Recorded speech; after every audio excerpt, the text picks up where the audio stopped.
What is up, everybody, and welcome back to yet another live stream. My name's Luis, also known as Mr. Camera Junkie, where I remind you to upgrade your skills before your gear. Now, if it's your first time here, please be sure to introduce yourself in the comments, in the chat, if it's still live, so that you can get the nice Camera Junkie crew welcome.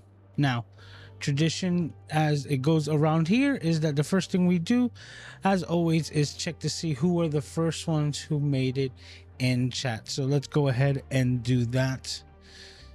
All right, you know what, I got this set up, so boom, new comments window, putting it to use. And we have John in the house saying hello to everyone. We also have the Paul Duncan, Mr. Moderator, saying hello to the fam and saying what's up to John. Looks like that's it for the beginning. Got things nice and tidy. That wasn't even a minute, right? Wasn't even a minute. I got the whole intro done. Now I'm going to do a little new segment to see if maybe I can implement this to get this kind of out of the way, which I guess would be like, like clean house, right? So we got Kevin sneaking in as well, saying hello to everyone. How you doing, Kev? Excuse me. So I guess like the news, so to speak, something that I did want to touch on but wasn't the topic for today. I was kind of like juggling to see which one, is that Ecamm did release version 4.2, and now there's a whole new set of bells and whistles, new virtual cam, and a bunch of new things with Ecamm 4.2. So that's new, and that's came out last Monday basically. So yeah, we've been rocking with it for a week, and it's basically what I've been using, or what that I used a couple of weeks ago in the beta. So now all of those features are now live. So if you haven't done so, be sure to update your Ecamm. And if you haven't got Ecamm, make sure to use the link down below and use Mr. Camera Junkie 15 to get 15% off of your deal for the year-long membership, because that would be ideal. What is Crisp doing? Oh, Crisp, why are you scaring me like that? Anyways, go back to this screen. What? No, let's go back to the app. There we go. Perfect. Boom. All right, and we continue. So as I was saying, we were talking about Ecamm before my computer decided to start opening windows by itself. Digress. So that Ecamm is now live at version 4.2. So if you haven't done so, and if you haven't gotten your copy of Ecamm, please be using the link down below. It's highly appreciated. So now, to get into today's topic, Redkon, right? Or Recon, if you want to do that, or Nike Red, or Niked. This new merging of the brands of Nikon basically consuming Red cinema cameras. And it's a topic that we can just speculate on because nobody was expecting this. It came out of left field, and on top of that, there's really no real solid information except that they were just kind of like taken over. So now we're just like running crazy, and I really want to hear your thoughts on what you think this means for either or both companies, right? If it's just super interesting to me, because now this is the way that I'm seeing it. Nikon was kind of like surprised with Sony's latest offering to the camera world, Kevin says naked. It sounds very similar to naked. You know what I'm saying? So not sure about that, but naked or like I said, Recon or Redkon, we'll figure it out. But naked is pretty funny, right? But if you, yeah, naked, right? Yeah, I'm pronouncing it like Japanese, so to speak. But anyways, we're getting caught up on that, or I am at least. Going back to it, Sony's latest camera came out with the global shutter, and that's something that was really unexpected for even all of the other manufacturers. So when Canon was asked how they fare in this aspect, hey, what's up, Marine X? How they fare in this aspect, right? Like when they were asked, I guess the reps, they basically said we're nowhere near global shutter, and like our R&D, our research and development has not been catering to that. So they were like completely like taken off guard with this latest installment with Sony's new camera. Here comes Nikon and saying, you know what, we've already, and this is something that I've learned recently, like they were actually sued by Red, right, recently, because they were using some compressed file codecs for their videos and their raw footage that was basically Red Raw, and they were implementing that to their cameras. And you know, like Red Camera actually put a suit against Nikon for this fact. So it's almost like Nikon was already using their technology. So instead of saying like, you know what, instead of trying to like be them or beat them, let's just consume them. And at the same time, not only are they just now, I guess, hand in hand and have the ability to take and choose whichever parts they want to kind of like salvage from the Red side so that they can apply to their Nikon or Nikon cameras.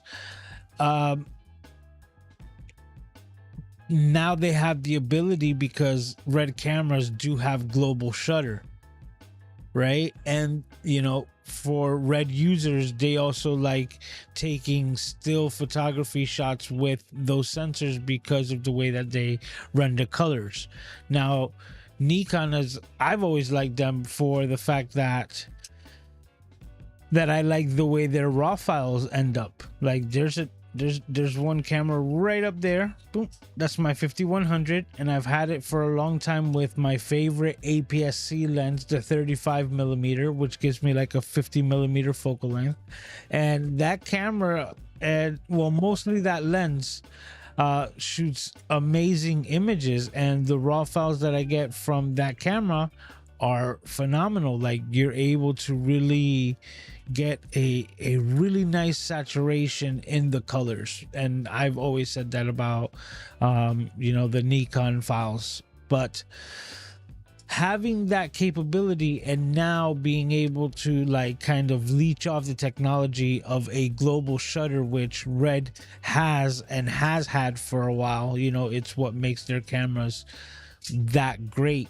It's one of the features, right? And now to be able to implement that in their mirrorless hybrid cameras, I can't wait to see what's gonna be the first, you know, naked, you know, or naked camera to come out. You know, like what and just to be real, like I'm not even expecting anything soon, right?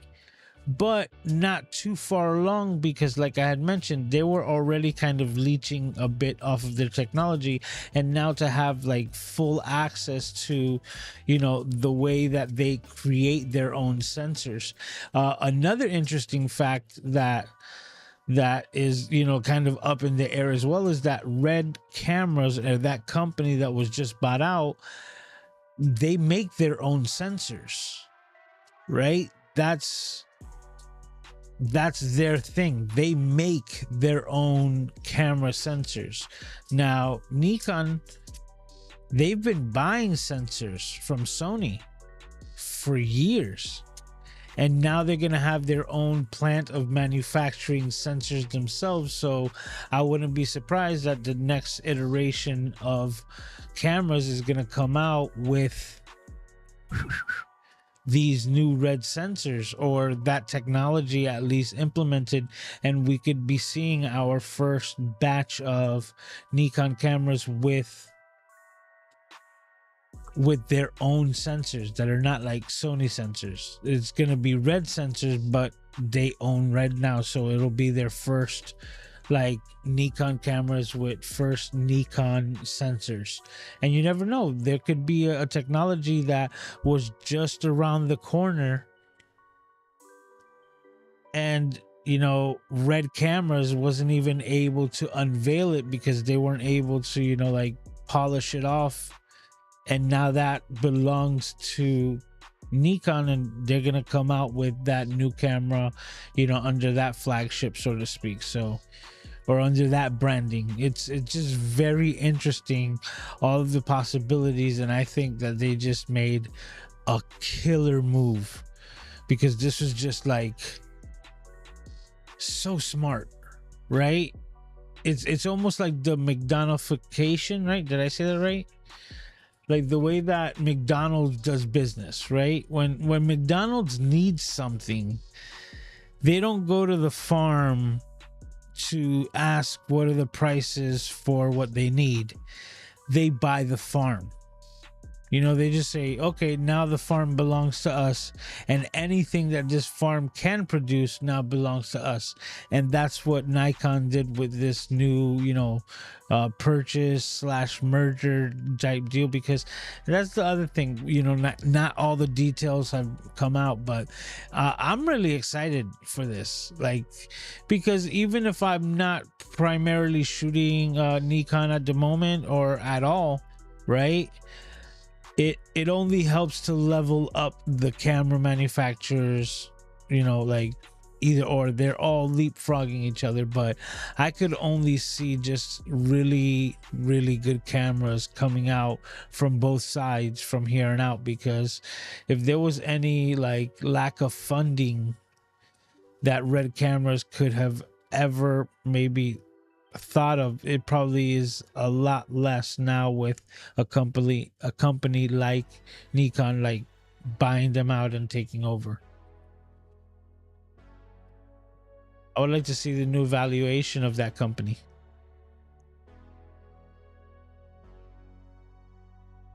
And the really cool part is that you're merging demographics. So it's not like that they're kind of like competing against each other, even though that they're merging together, because of the simple fact that Aiden's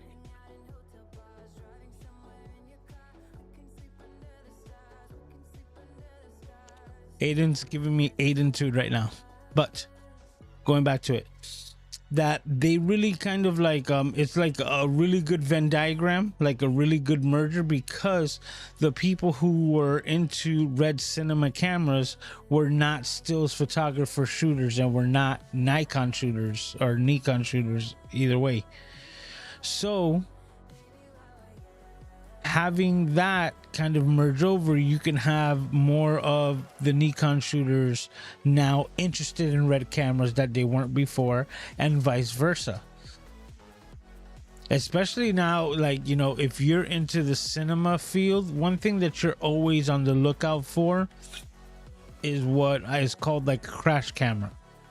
A good camera where you can get amazing footage, but that is probably going to get sacrificed to a car crash or an explosion or something like this.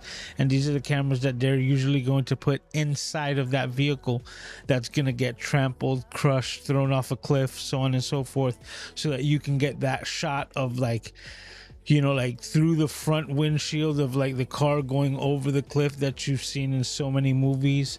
These are all because of what is called a crash camera. So knowing that the cinema world is always on the lookout for one of those as well, to come out with a camera, a hybrid camera that has that global shutter and giving you good quality that you can use for cinema, is the reason why I mentioned that that's probably one of the biggest use cases for the new Sony.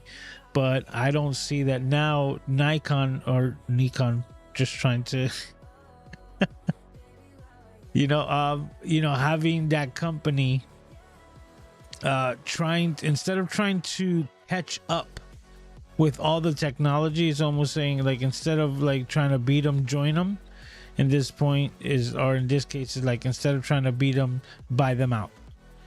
And they were able to now consume a cinema company, and I think it kind of leapfrogs them as a company even over Canon, because Canon, having their whole cinema line cameras, also, it just, they're not Red cameras.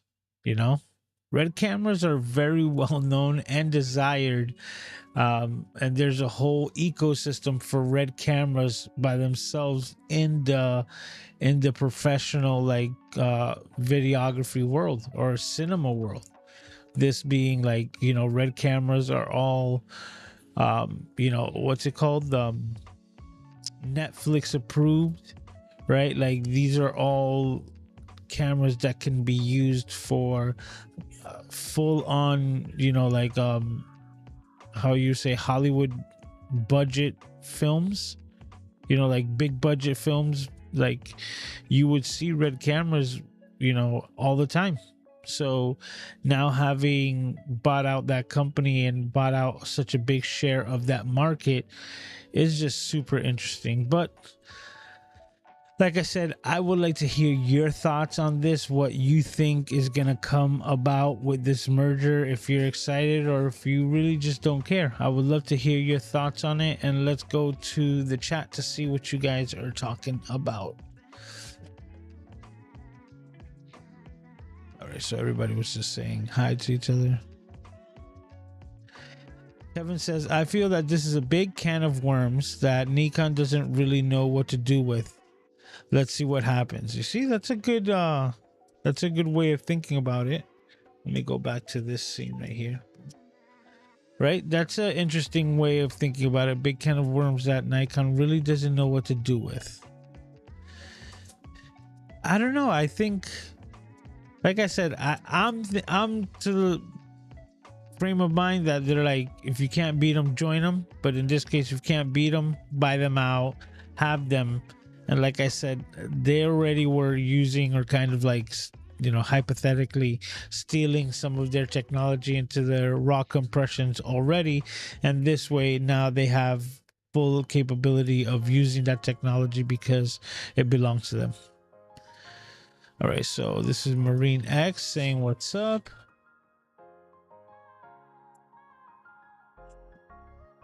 Kevin says, I was thinking more like Nicked. Yeah. Like Nickelbackers, and that's a good way of writing it out. Like, you nicked your face when shaving. See, yeah, if you can't beat them, buy them. That's exactly my train of thought. So let's see what innovation comes forward with both brands moving forward. Not jumping ship anytime soon. Oh, neither am I. You understand? Like, not at all. And that's the whole thing. But it's only gonna put onus in my eyes, like, put the, it's a competition, so competition is always good for the consumer. Just because I got an A7 IV over the holidays, oh, that's super nice. Especially, that's what I'm saying. Look, I'm even thinking about upgrading cameras this year, but it's not like my image is bad. It's not, like, far from it, right? And I'm still on the A6100. Like, you know what? Let me Google something real quick. Let me Googlearlo real quick. Actually, you know what? Probably on my phone would be quicker. Because this camera right over here, this is the A7R2. And when did that come out? That's what I'm gonna Google.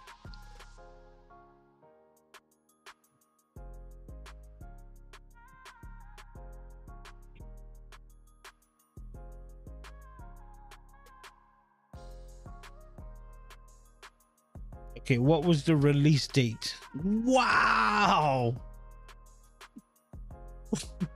Wow. This camera was released on the 5th of August. This camera right here, 2015. What? This camera's about to be 10 years old right here. Yet 4K 30, great lens, full frame sensor, and even for my photos, this is a 42.2 megapixel. Basically, 399 phase detection points. Yo. All right, so I'm gonna put it on here so you can see. Good. Damn it. August 5th of August 2015. Let me go to this camera. Ooh. Oh, this is on manual focus as well. Goodness. 3rd time's the charm. There we go. Autofocus for the win. Says this camera was released 5th of August 2015. And there's a website called DxOMark, I believe. They would rate cameras. So I'm going to go ahead and check that out as well to kind of Google it. DxOMark.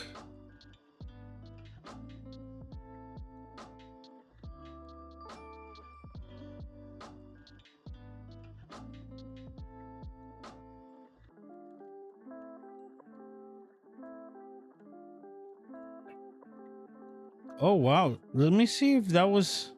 I believe that's what it was called, DxOMark. But I just got a iPhone or a smartphone camera testing thing, so...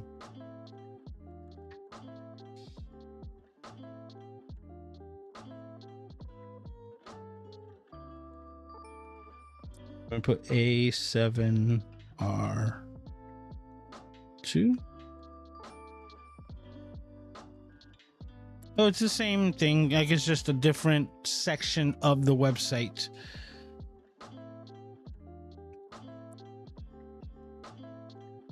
Okay, and this is what I want to show you. I'm going to go back to the overhead.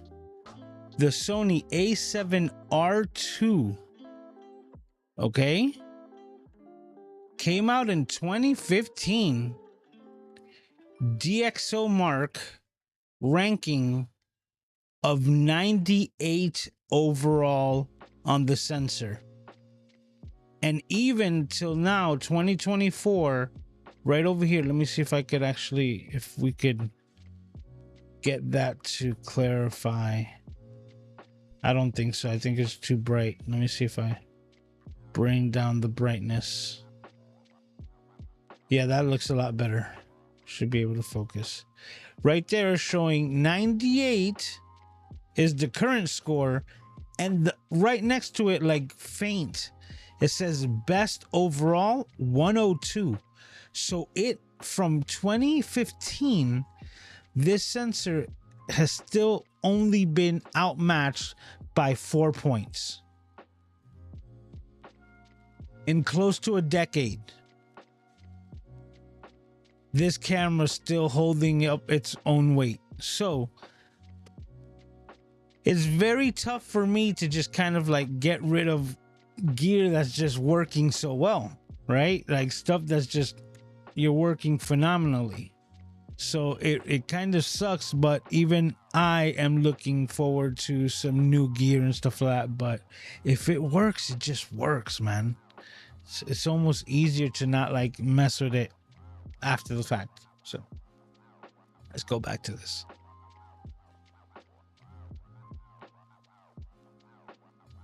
Oh, Rainy Cajun's in the house saying, what's up, gang? Says, hey to me, Mr. Camera Junkie, Mr. Moderator. This is a long time no see. Yeah, funny. All right, Scott Rogers also in the house. Is that this week? I thought it was next week, springing forward with the.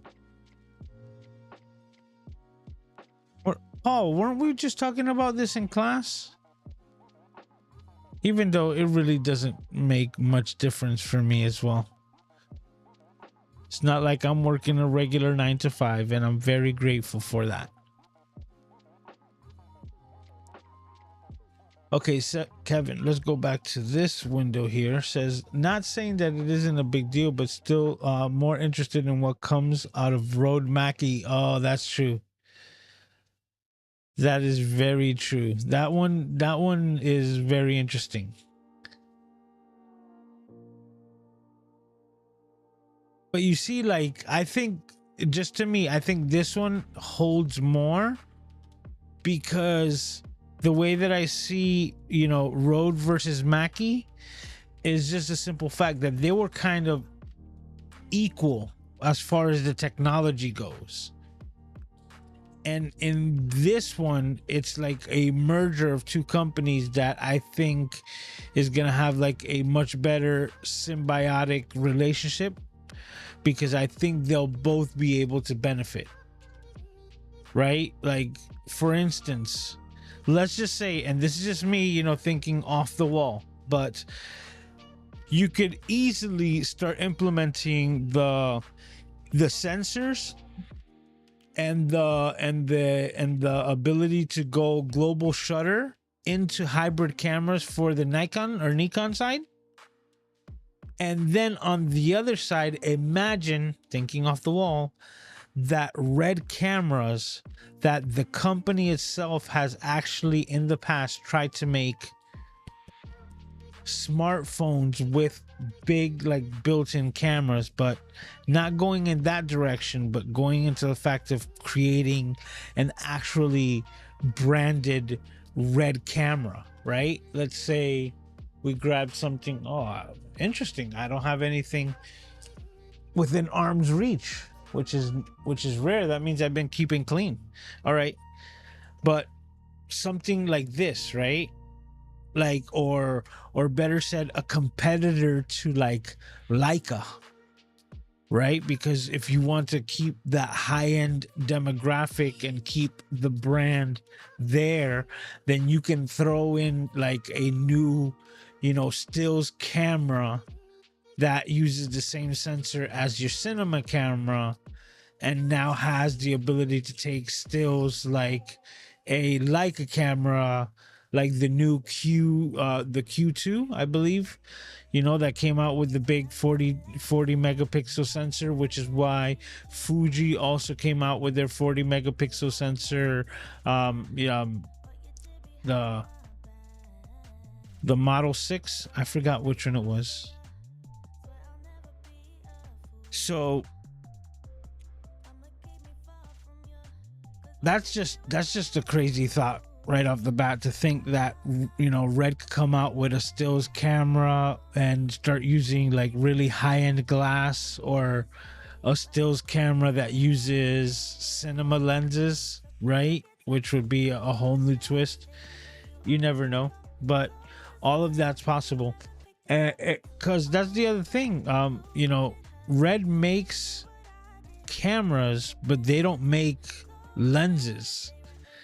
And Nikon actually makes more off of their lenses than they do off of their cameras, and that's why they were always so big, because when things, when ish hit the fan, they were selling their glass for telescopes and like scopes and zooms and everything to the military, to the Japanese military. So that's where they made a lot of their money as well, through government contracts providing optics to the military. So that's where I see that, also Red could actually benefit, because let's say they make a camera, and instead of using cinema lenses, because let's be honest, that's heavy as hell. Let's say you get a small form factor, competitor to a Leica with a fixed lens on there, right? A 24 millimeter, maybe wider, maybe, like a 35, who knows? But Nikon definitely has that technology unlocked that you can throw that onto a red sensor and come out with something completely out of left field.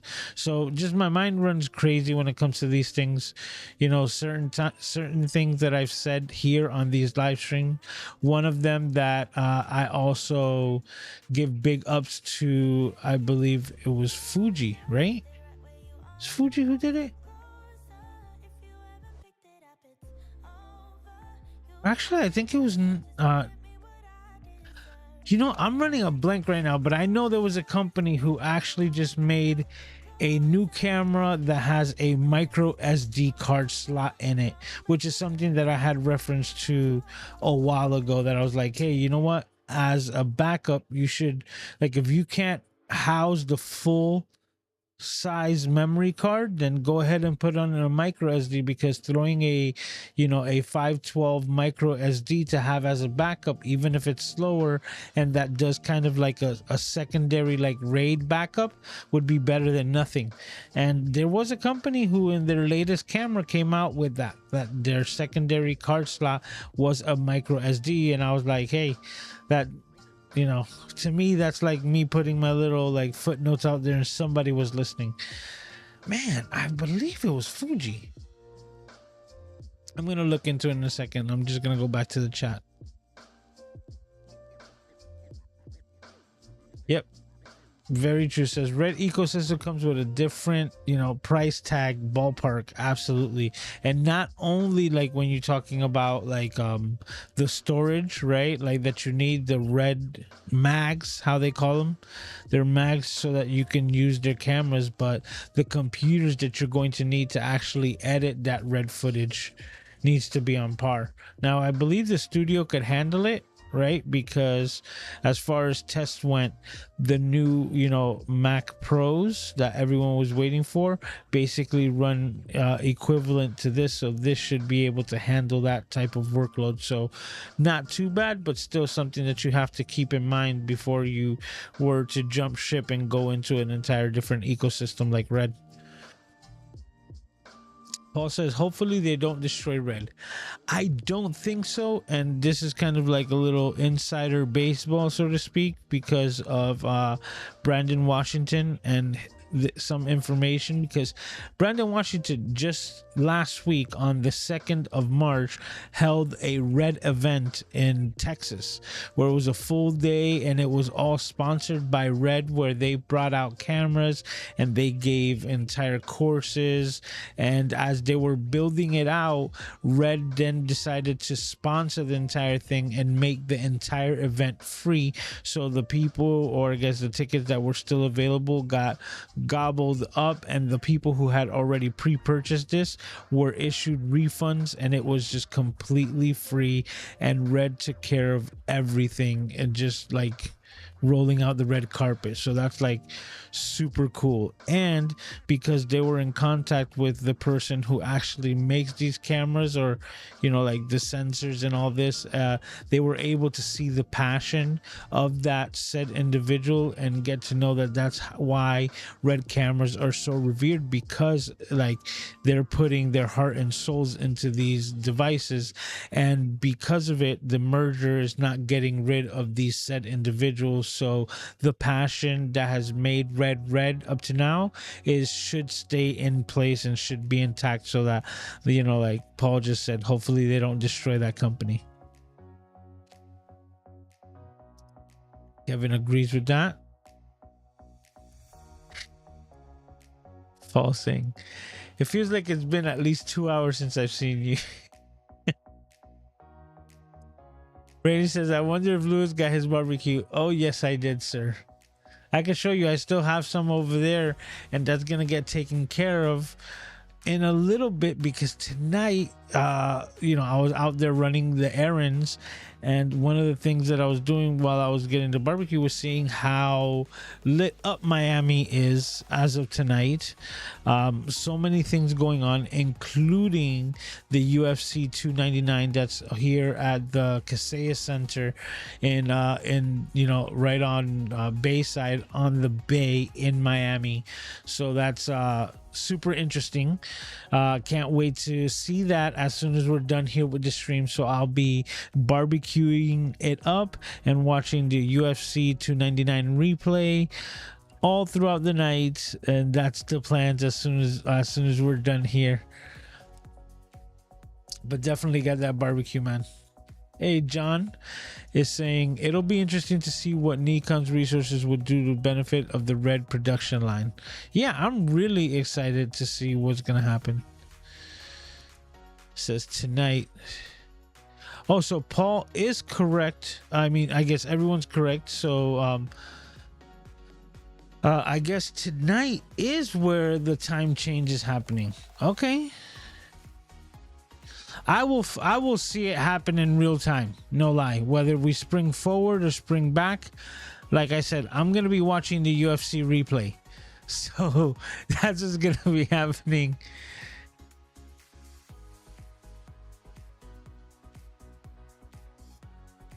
Okay, so yeah, Paul was saying spring forward in most of North America will be tonight. Kevin says 100% agree with that statement. Both Red and Nikon have a lot to got words. Let's get them right. Have a lot go to gain from each other, but at the same time, does everything need to be a hybrid? No, but hybrid is like, I guess, the terminology for what we see as stills cameras. You understand? And not everything is in the need to be a hybrid, and that's what I was just kind of referencing to. So, to answer that, like these Leica cameras, they don't shoot video, they just shoot photography. So with their high price tags and everything like that, it doesn't matter. They are strictly photography cameras, and that's their niche, and they stick to it. So that's what I was saying. Imagine that Red comes out with a stills camera that falls into that category. It'll be very interesting to see, like, if they come out with a rangefinder or something with their sensors. And that's the crazy thing, because if their sensors do global shutters for video, right, it's going to be even that much easier to use that technology for a still photograph, right, and just taking one shot. So the Leica cameras do not have global shutters, so to get that type of quality with a, let's say, film-esque look to these images, because you're using great glass and an amazing sensor, you could have a really, really amazing recipe. And that could either be fighting or kind of joining into the group against either the Leicas or maybe the Fujis.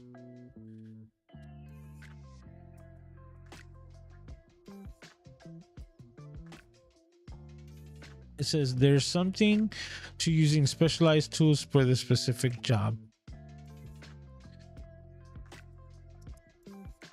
It says major changes usually happen once the ink dries. Been through too many mergers / takeovers. That's very true.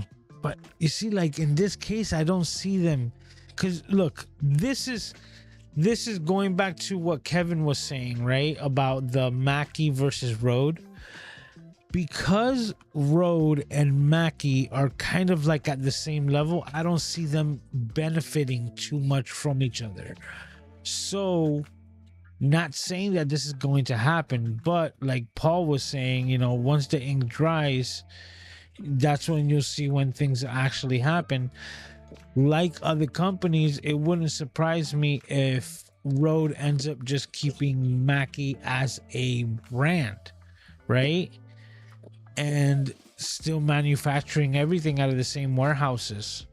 closing out a completely different company, because the only thing that you were really competing with now is their brand. And because you own it, why would you be manufacturing double of the same things when you could just make it from one location and brand it twice?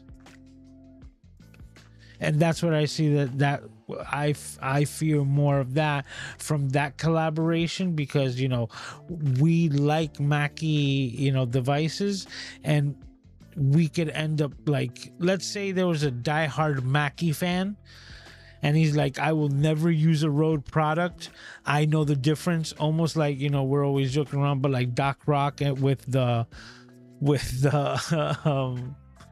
the Blue Yeti microphones, right? He's like, I can tell the difference, right? I can hear it. So you get one of these hardcore audiophiles and then buys the next Mackie product and goes, this is not Mackie. This is not what I'm used to. I know in my heart and my soul that this is a Rode product and I will never use Rode products. So now I'm out because I just lost Mackie. Right? That's where I kind of see that scenario more being probable in that field, which I hope it doesn't.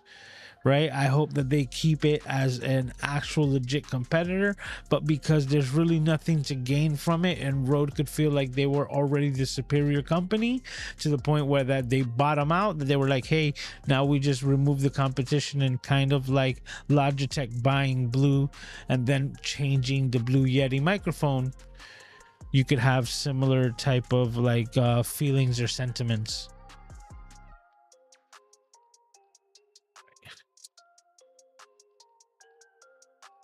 Says hopefully it works out more like Disney Pixar acquisition versus Disney Marvel. Oh, Aiden is already pulling on me. What do you need, buddy? What do you need? You have everything. You have everything. It says the two teams that are going to have to figure out the culture and how the other works is getting things done. That will take time to figure out. I just hope that they just like leave them as separate companies. That would be the ideal thing, right? But just at the end of the day, the funds that would go to Red go to the shareholders of Nikon. And that's what I hope at the end of the day. But with that being said, I think I'm towards, yep, that was the last chat. I'm going to go ahead and drop this in here. Cities Gone, channels that I think you should go and watch. And this week's Cities Gone is Matt Johnson. And you're thinking, who? Yeah. Who is Matt Johnson? Is his YouTube channel, and he is a, guess it, Sony wedding photographer, but he is also an amazing content creator. He does a lot of videos where he helps you edit. This one, oh look, he's there with Justin Porter, so that's cool. But he does his own reviews, as you can see, from Resolve to Premiere to microphones, cameras, like pretty much everything he has his opinion on, but he's majorly dedicated to the wedding photography niche. But if you haven't heard of him prior to tonight, please be sure to check out Mr. Matt Johnson. And you're saying, who is Matt Johnson? Is the YouTube channel. So this week's Cities Gone, channels that I think you should go and watch, is who is Matt Johnson. Boop. Boop. And I think that's it, guys. I could extend this out, but Mr. Aiden is asking for some